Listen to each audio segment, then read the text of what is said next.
Today I'm going to be talking to you about the astrology for November 2025. It is going to be a month of radical change and breakthrough. Welcome to my channel. If you are new here, I'm Yolanda. I am a Western tropical astrologer. I practice a blend of modern and traditional astrology, and I specialize in archetypal, mythic, and humanistic astrology. So in this video, I'm going to be covering a few things. We're going to be talking about Mercury Retrograde. We're going to be talking about comets and what comets mean astrologically, what they represent, but also metaphysically. And we are going to look at the charts for the Mercury Ingress into Sagittarius, the full moon in Taurus, and the new moon in Scorpio. But again, this is going to be an overview of the month. I'm not going to do a deep dive into any of these charts or any of these ingresses or major aspects. This is just so that you can prepare and plan for the month ahead. Okay, let's dive in. Okay, so I wanted to speak to you a little bit about comets before we dive into the astrology for November. And the reason I want to speak about comets is because 3i Atlas, I'm sure you're familiar, you've heard about 3i Atlas, is in the news at this time, and many people are talking about 3i Atlas and have their own theories.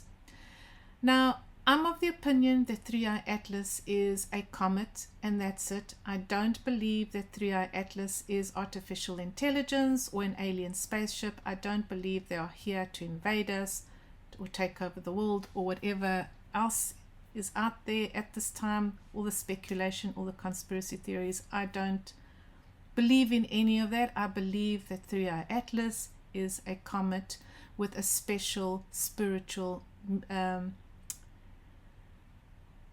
mission, right?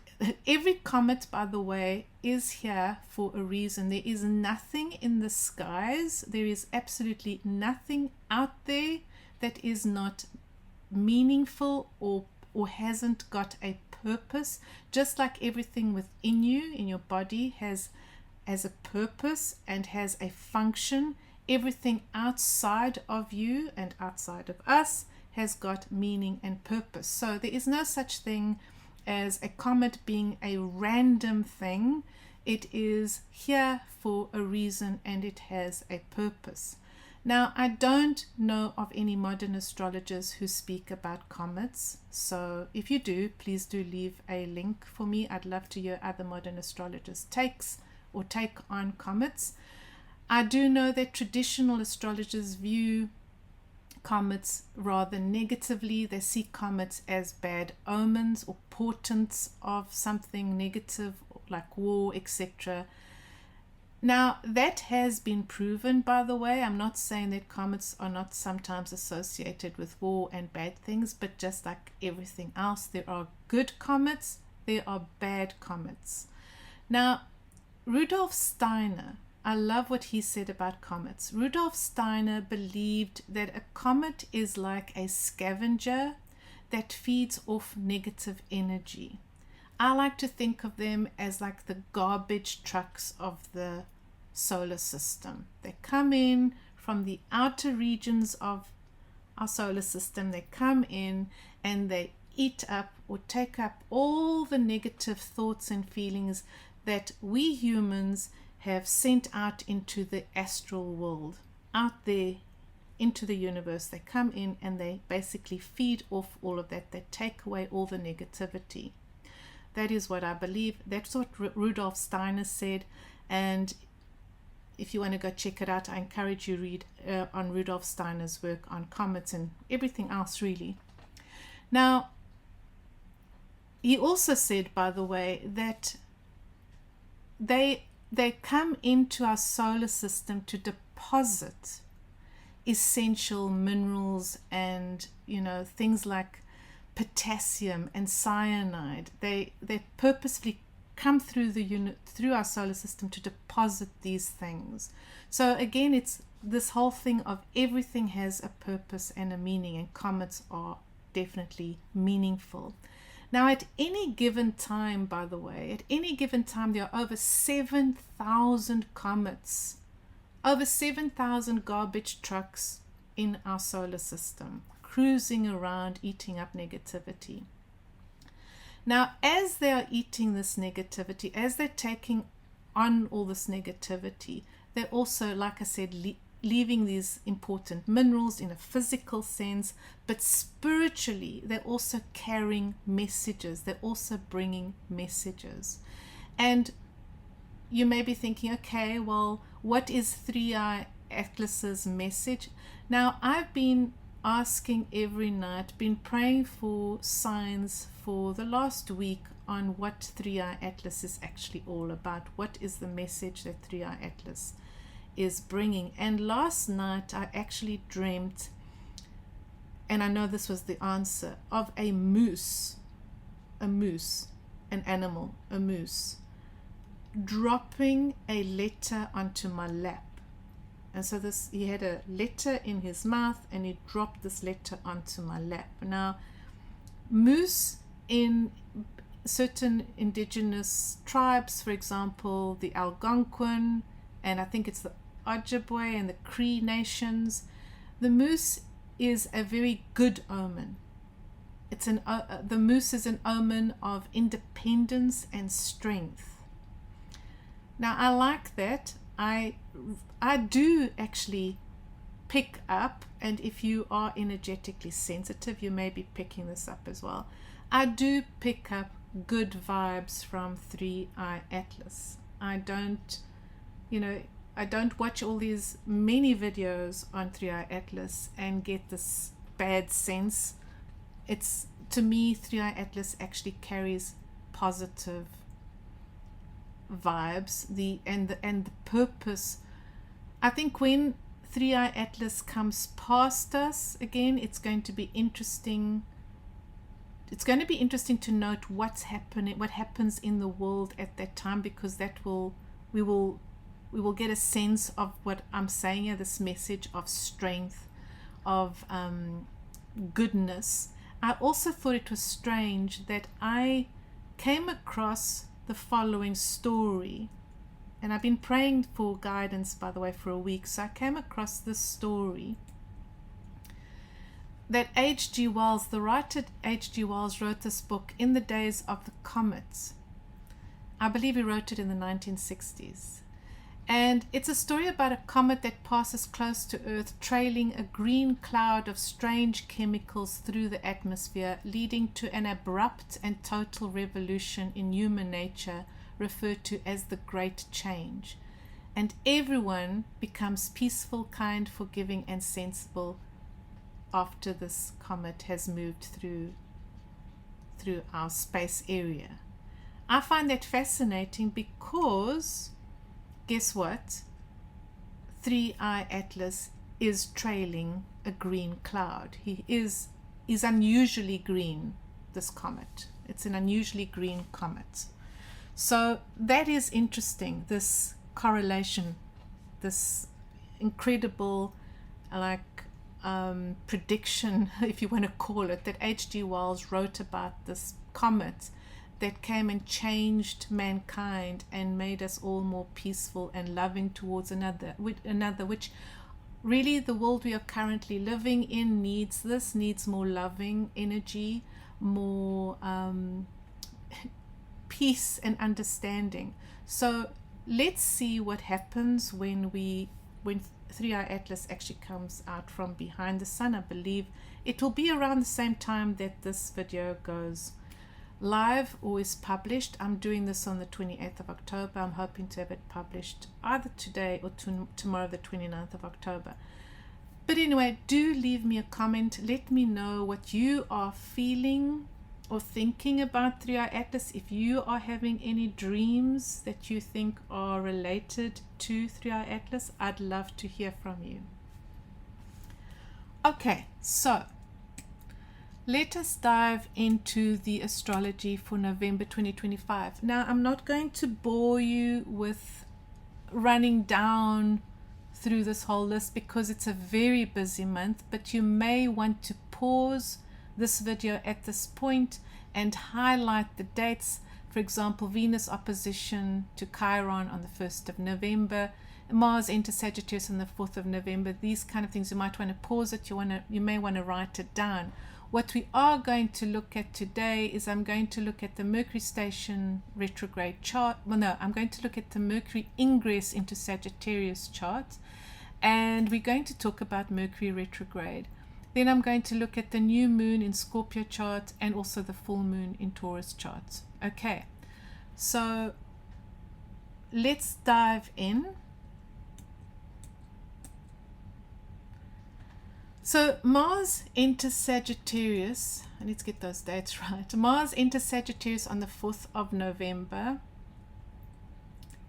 And Mars in Sagittarius is a very different Mars from Mars in Scorpio. So while I'm recording this while Mars is in Scorpio, Mars in Scorpio is very strong, very focused, very driven, but also very yin. It's a very feminine Mars and very good at focusing on the psychological aspects. Whatever is preventing you from taking courageous action, Mars in Scorpio can assist you. Mars in Sagittarius is a very different type of Mars, more yang, more driven, more outwardly focused. And Mars in Sagittarius is like really wanting to be outdoors or to engage in physical activity. He is going to be talking to, or rather, how can I say it? Rather is going to be talking to and answering to, is going to be talking and answering to Jupiter in Cancer. And what might happen is that you may find when Mars ingresses into Sagittarius, when he enters Sagittarius, that you may want to spend more time doing outdoor activities with your family, or certainly you're going to be motivated to have these grand family, gatherings, or do things outside with family members, because Cancer is a very family oriented sign. Then Mercury enters Sagittarius, and we're going to look at that ingress chart, but a few words here on Mercury in Sagittarius. Mercury in Sagittarius is in the sign of their detriment. Okay, Mercury is not very strong in Sagittarius. I personally love Mercury Sagittarius vibes because Mercury is fun-loving, comedic, funny, light-hearted in Sagittarius. However, Mercury can be a little sloppy in his thinking processes, in his speech, because Mercury does not do well with facts or factual information in Sagittarius. Mercury just wants to have, be in the spotlight is important for Mercury in Sagittarius. He just wants to have an opinion. He wants to be heard. He wants to be loud, but not necessarily correct. Which is why I'm saying, when it comes to things like 3i Atlas, best not to fall in with the conspiracy theories, because this is the astro weather we're moving into. It's going to be very conspiracy filled. It's just going to be that kind of energy. You can't really rely, not that you can anyway, but you really can't, with Mercury in Sagittarius and in his pre-retrograde shadow, about to go retrograde, believe most of what you are hearing at this time. Okay, yes, just a quick slide here to remind you to please subscribe and do leave a comment if you have any planets in Scorpio and or Sagittarius. I'd love to know more about the people, like more about you, the people who are watching these videos. Do let me know if you have any planets in Scorpio or Sagittarius. Okay, now this is the chart for Mercury's ingress into Sagittarius. Now I'm filming this, like I said, or recording this on the 28th of October, and I believe that Hurricane Melissa is about to hit, or has made landfall in Jamaica today, and Mercury's ingress is tomorrow, October the 29th. So that kind of all falls in with this chart. I've got two charts here because Astro Gold doesn't let me show certain asteroids that I'd like to show here. Astro.com let me show you this, so I'm going to just talk quickly about that. Now, the first thing that you'll notice, well, let's go back here, sorry. First thing you'll notice when Mercury ingresses into Sagittarius here, at 0 degrees Sagittarius, is that Mercury opposes Uranus in Gemini. All right, that's the first thing you can see, and that's the most striking thing. And of course, Gemini, Uranus is then trine Pluto and Pluto then sextile Mercury. Now, this is a guaranteed disruption, power outages, all kinds of internet disruptions, breakdowns, also transport breakdowns. And because we are dealing with so much air and fire, I would be especially concerned around like flights, like aeroplanes, anything to do with air transportation is not great. But this is also reflecting things like hurricanes, which we know Hurricane Melissa is hitting Jamaica as I'm recording this. So this is definitely devastation coming from strong winds, all this air, strong winds, strong gale force, which is, by the way, reconfirmed here by Zeus, the asteroid Zeus at 2 degrees of Pisces, okay, which is square Uranus, okay, and square Mercury here. Zeus is an asteroid of powerful forces, okay, amongst other things, but in this particular instance we see Zeus in Pisces, which is water, the oceans, all that air whipping up the ocean, all that water translates into hurricane. I don't believe that Hurricane Melissa is the only hurricane we should be worried about. Again, I haven't done my research on how many hurricanes are actually active right now, but there's probably going to be more this week that we're going to be made aware of, or, typhoons or major storms, possibly even in your area, but lots of rain, lots of storms, or lots of high winds as well. That kind of activity is strong at this time. Now, closer to home, inside you, what is going on is that you are probably going to receive some sort of surprising news, because we have, again, Uranus internet, right? And Mercury, which is the messenger. So you may receive a surprising text or a surprising email, but some sort of news that is going to be relatively shocking in some way, not necessarily bad, and there's a very, very good chance that whatever news arrives around this time, like today or tomorrow, the 28th of October, 29th of October, 30th of October, is going to be empowering, okay, because of this trine as well to Pluto. Okay, let's see what else I wrote here. I did mention the Grand Water Trine, which I have spoken about several times. We have this powerful Grand Water Trine of Jupiter in Cancer, trine Scorpio, trine Neptune here in Pisces. Just wonderful, intuitive, flowing intuition. Trust your gut and know that you are being spiritually guided at this time. Then there is this, Mercury conjunct Black Moon Lilith here. So Mercury conjunct Black Moon Lilith is also about uncovering secrets, wanting a more profound connection. It could be that you receive news, again, depending on your rising sign. And I'm not going to go into the horoscopes for each sign in this video. Please subscribe to my channel if you want to get notified when I do these videos with the horoscopes for each sign. But anyway, just know that there is this possibility that you may get news that reveals a secret. You may have suspected something and news comes to light around today, tomorrow, or even the 30th, 31st. No, 30th, and this week, right? Now, whatever comes to light this week is empowering, though. It does put you in a place of power, okay? Or you get your power back, right?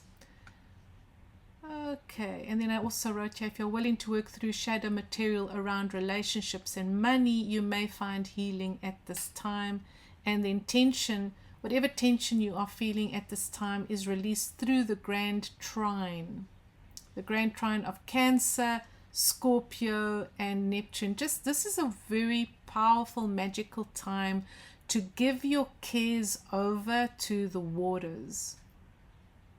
So if you do some spell work, if you're engaging in spell work, if you want to write out your worries and concerns on a piece of paper, a tiny piece of paper, and throw it to the waters, give it to a running stream or a river, and let that carry it away from you, carry away your worries or your burdens. This is a very powerful time to do this. Okay, now full moon in Taurus. I'm going to keep this very brief because this is an intense chart, and I'm going to do an entire video on this one, a separate video on it. So I'll keep this one very, very brief. What is going to happen here on the 5th of November is, what you see here is that the moon is unaspected. She's at 13 degrees Taurus. She's only making aspects to the south node and the north node.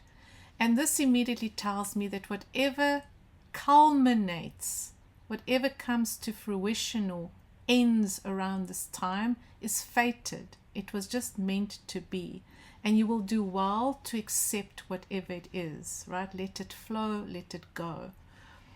Then there is a very good chance that whatever comes up around this time, around the 5th of November, is not the best news, okay? Because we have Mars in Sagittarius, conjunct Mercury, and then opposite Uranus. It will be surprising news, not necessarily good news. I will caution you to be very careful around equipment. Be careful when driving.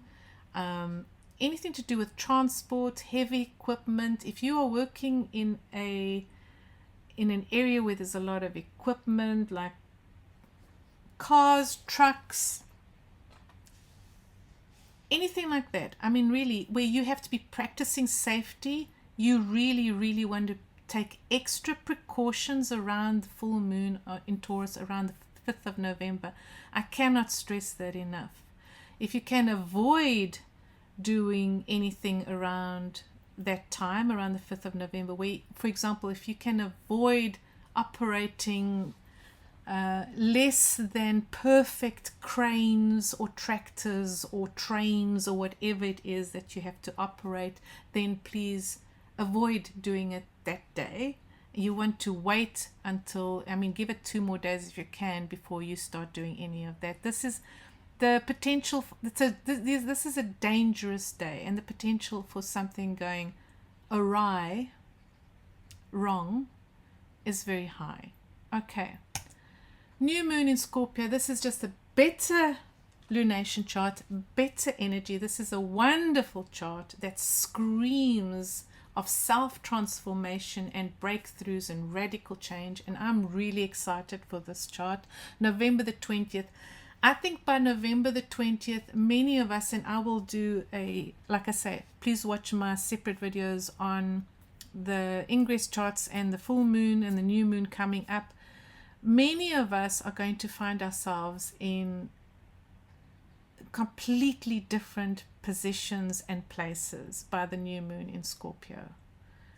We may, many of us are going to go from struggle to abundance and wealth. It's just one of those months. It's just radical change, and I'm very excited. I'm really looking forward to sharing this lunation chart in depth with you. But anyway, what you can see here is you can see that the sun is conjunct Mercury, conjunct the moon, opposite Uranus at 29 degrees. And so it's just screaming of endings and completely new beginnings, radical change, because Uranus is the planet of radical change, surprising events as well.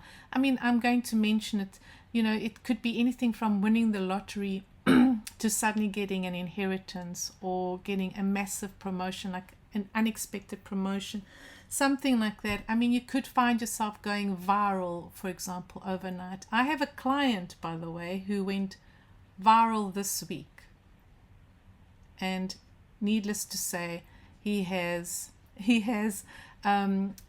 two planets. He has the Sun and Mercury in the last degrees of Taurus, so he is enjoying this viral moment at this time, and he's going to do really well. But anyway, so this is a wonderful chart for self-transformation, and I do hope that you will stick around for when I share a separate video on the new moon in Scorpio. Right, Venus enters Scorpio on the 6th of November, and this is again just a totally different energy from Venus in Libra. Venus in Libra is a more graceful, quiet kind of energy, seeking harmony and balance in all the relationships. Venus in Scorpio is, and here comes that word, intense. She does not do shallow well. Venus in Scorpio does not do shallow or superficial people or conversations. She doesn't like shallow conversations. She doesn't like shallow people. She wants to go deeper into everything. So deeper evaluations of money and relationships and sex, and you become aware of your powers of seduction, or how you use your powers of seduction to get what you want. You may also want to watch out for manipulative techniques and things like that. You may want to manipulate someone, or you may find that people are manipulating you when Venus is in Scorpio. Your lust may turn into obsession, so watch out for that. Watch out for fixation. Venus in Scorpio does demand intimacy, and like I said, does not do shallowness or superficiality. She demands intimacy and greater honesty in relationships. The archetypes for this season of Venus in Scorpio are the sorceress and the witch. And so our mythic teachers here are Circe. You may be familiar with Circe. Circe is a very famous witch in myth, and she is connected to Odysseus. She took or gave shelter to, she was on an island and she gave shelter to Odysseus and his men. She did, however, transform some of his men into pigs, but she took Odysseus as her lover, and she had children with Odysseus, and they lived happily for a while until eventually he left Circe and went back to his wife Penelope.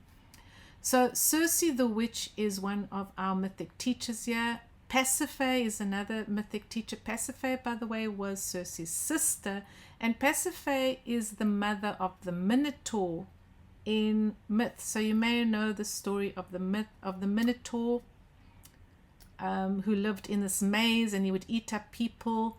That is his mother. Pasiphae was his mother, and Pasiphae also a witch, also a sorceress, and she was Circe's sister. And then Medea, who is famous. Most of us have heard of Medea. She murdered her own children.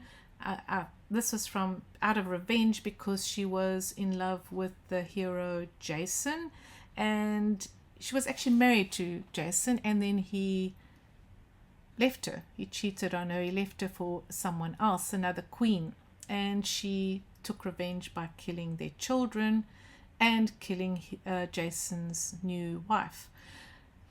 Now, all of these things are going to come into play while Venus is in Scorpio, while Venus is transiting Scorpio. So these archetypes, the sorceress, this witchiness, this turning to spell work or wishing and cursing, those kind of activities are going to be amplified around, from the 6th of November to the 30th of November.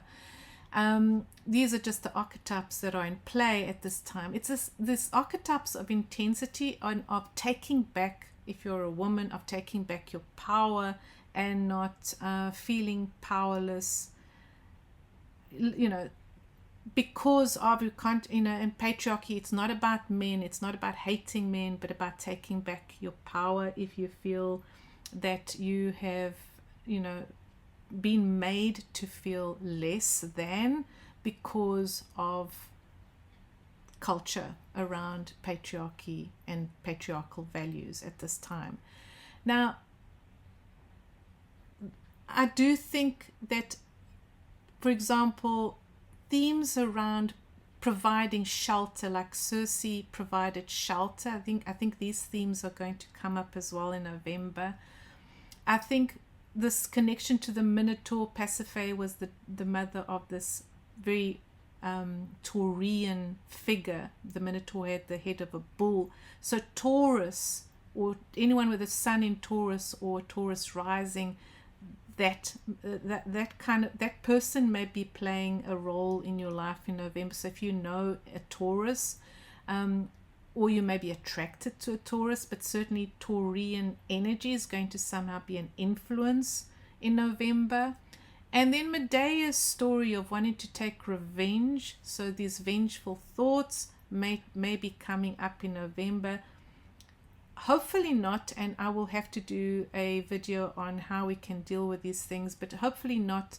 I hope that you focus rather more on the blessings and the good side of witchcraft, which is learning to awaken to your true power and living from the place of inner knowing, where you are just steady and sturdy within yourself, and absolutely nothing and no one can shake you, because that's really what true power is about. It's when whatever's happening on the outside is not disturbing you, is not changing your frequency. So, but anyway, these themes, these mythic teachers, Circe, Pasiphae, Medea, their stories may be highlighted at this time, or you may become aware of them. Suddenly you start hearing their names more, you start hearing more about Circe and Pasiphae and Medea, whatever. Those things are going to be in the zeitgeist at this time, or out there in the media. People are going to be talking about it, or people who are sharing more information about these mythic teachers at this time. Okay, thank you for watching. I honestly, truly appreciate you being here, and please like and subscribe.